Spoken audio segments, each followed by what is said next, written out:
இந்த 3 பசங்களையும் தத்தெடுக்க ஒரு வசதியானவங்க வந்திருக்காங்க. ஆனா நீ பெரிய பொண்ணுங்கிறதால ஒன்ன மட்டும் தத்தெடுக்க முடியாதுன்னு சொல்லிட்டாங்கன்னு சொல்றா. அந்த 3 பசங்கள்ல ஒரு பையனுக்கு ஹார்ட் ரொம்ப வீக்கா இருக்கும். வேற வழி இல்லாம அவங்கள தத்து கொடுத்துடலான்னு முடிவு எடுத்துறா. இப்ப அந்த 3 பசங்களும் கார்ல ஏறாங்க. எங்க அக்கா ஏர்லின்னு சொல்லி பாத்துட்டே இருப்பாங்க. அந்த நேரம் கார் கிளம்பிடுது. இந்த 3 பசங்களுமே அக்கா தானே விட்டுட்டானே சொல்லி அழுதுட்டு இருப்பாங்க. அதே இந்த சின்ன பொண்ணு அந்த பசங்க பின்னாடியே ஓடி வர. அந்த நேரமா பார்த்து ஒரு கார் அவளை இடிச்சிடுது. இப்ப அவளை கொண்டு போய் ஹாஸ்பிட்டல் சேர்க்கறாங்க. அவளுக்கு நடந்த எல்லா விஷயமே மறந்துடுது. இப்ப 15 வருஷம் கழிச்சு காட்டுறாங்க. அந்த பசங்க 3 பேருமே வளர்ந்துருக்காங்க. 3 பேருமே ஒரு பெரிய கம்பெனிக்கு சிஇஓவா இருக்காங்க. ஆனாலும் அவங்க 3 பேருமே தன்னோட அக்காவை மறக்காம தான் இருப்பாங்க. அதுல ஒருத்தனுக்கு ஹார்ட் ப்ராப்ளம் இன்னும் சரியில்லாம இருக்கும். ஹார்ட் டிரான்ஸ்பர் பண்ணாதான் அவனுக்கு சரியாகிற மாதிரி ஒரு சிச்சுவேஷன் இருக்கும். அப்ப டாக்டர் வந்து சொல்றாங்க, உங்களுக்கான டோனர் கிடைச்சிட்டாங்க.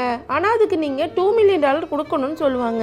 அதுக்கு அந்த அண்ணன் தம்பிங்களும் அதெல்லாம் ஒரு பிரச்சனை இல்லை, உடனே ஏற்பாடு பண்ணுங்கன்னு சொல்றாங்க. ஆக்சுவலா அந்த ஹார்ட்டை டொனேட் பண்ணதே அவங்களோட அக்காவா தான் இருப்பாங்க. அவங்களோட அக்கா தன்னோட பாய் ஃப்ரெண்டோட கம்பெனி பெரிய லாஸாக இருக்கும். அதை சரி பண்றதுக்காக அவளோட ஹார்ட்டை டொனேட் பண்ணிட்டு அவ ஆர்டிபிஷியல் ஹார்ட்டோட இருக்கலாம்னு முடிவு பண்றா. இப்ப ஹார்ட் டிரான்ஸ்பர் நடக்குது. அதுக்கப்புறம் அந்த பையனும் சரியாயிடுறான். இப்ப அதே நேரத்தில் டாக்டர் அவங்க கிட்ட ஒரு சர்டிபிகேட் கொண்டு வந்து காட்டுறாங்க. உங்களுக்கு ஹார்ட் கொடுத்த டோனரோட ஜெனரிக் உங்களோட 99% மேட்ச் ஆகுதுன்னு சொல்றாங்க. அதை பார்த்து அந்த 3 பசங்களும் ஷாக் ஆயிடுறாங்க. இப்பதான் புரியுது தனக்கு ஹார்ட் டிரான்ஸ்பர் பண்ணதே என்னோட அக்கா தானே. இப்ப அந்த அக்காவை தேடலான்னு சொல்லி அந்த 3 பேருமே கிளம்புறாங்க. இப்ப அதே நேரத்தில் இந்த அக்கா காட்டுறாங்க. அவரோட பாய் ஃப்ரெண்டோட எல்லா பிரச்சனையும் தீர்த்து அவரோட கம்பெனி பழைய நிலைமைக்கு வந்துருது. இப்ப தன்னோட ஃபியான்சியை அனௌன்ஸ் பண்ண போறேனே அந்த ஃபங்க்ஷன்ல சொல்றான். சரி தன்னை தான் ஃபியான்சியை அனௌன்ஸ் பண்ண போறான்னு சொல்லி இவளும் நடந்து போயிட்டு இருப்பா.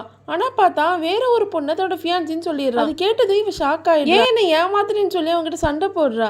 உடனே அவனும் கீழே தள்ளி விடுறான். அது மட்டும் இல்லாம அவனோட புது கேர்ள் ஃப்ரெண்டும் அவளை அடிக்கிறதுக்காக போறான். அந்த நேரம் பார்த்து அந்த 3 தம்பிங்களும் வந்து அந்த அக்காவை காப்பாத்திடுறாங்க. உங்களுக்கு இந்த வீடியோ பிடிச்சிருந்தா லைக் பண்ணுங்க. இந்த மாதிரி வீடியோஸ் பார்க்க மறக்காம நம்ம சேனலை சப்ஸ்கிரைப் பண்ணுங்க.